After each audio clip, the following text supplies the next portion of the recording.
"Let us hope, then," said Emperor. "The weather reports from Europe. They are bad, very bad. In the Balkans there is much snow. In Germany too, I have heard." "ABN," said Lieutenant Dubus, hastily, as another post seemed to be about to occur. "Tomorrow evening at 7:40 you will be in Constantinople." "Yes," said Emperor, and went on desperately. "La Sainte Sophie, I have heard it is very fine.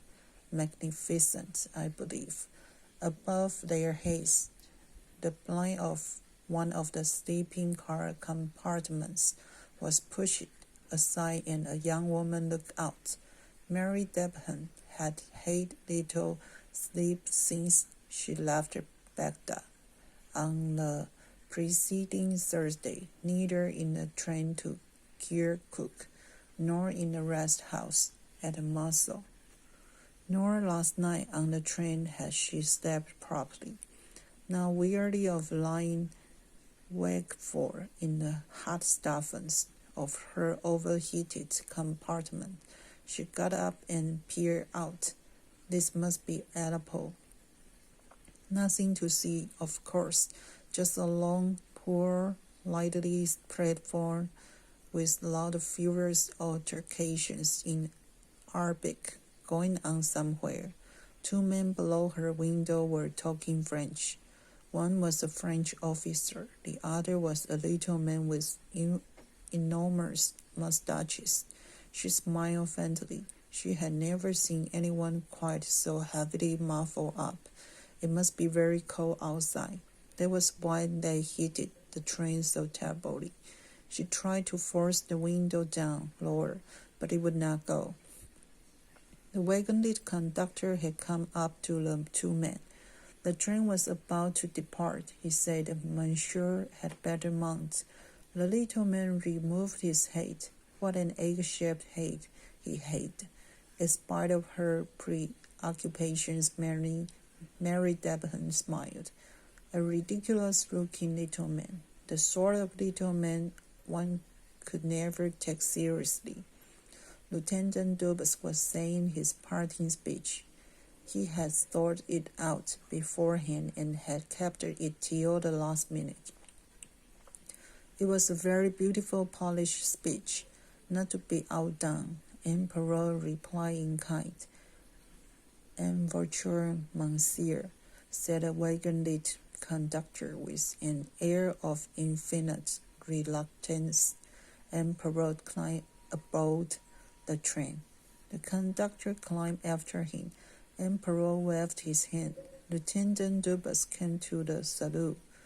The train, with a terrific jerk, moved slowly forward. "Enfin," murmured Hercule Poirot. "Brr," said Lieutenant Dubus, realizing to the full how cold he was.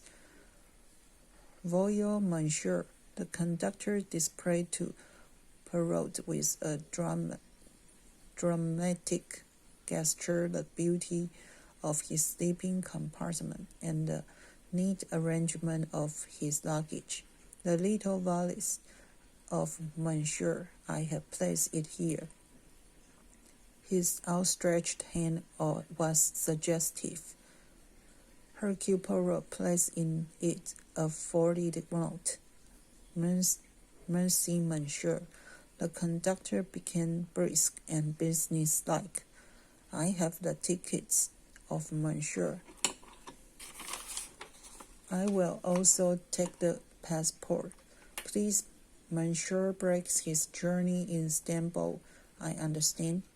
Emperor assented. "There are not many people traveling, I imagine, he said.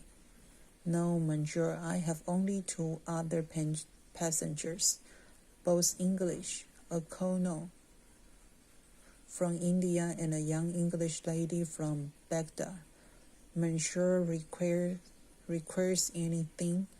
Monsieur demanded a small bottle of Perrier. 5 o'clock in the morning is an aware time to board the train.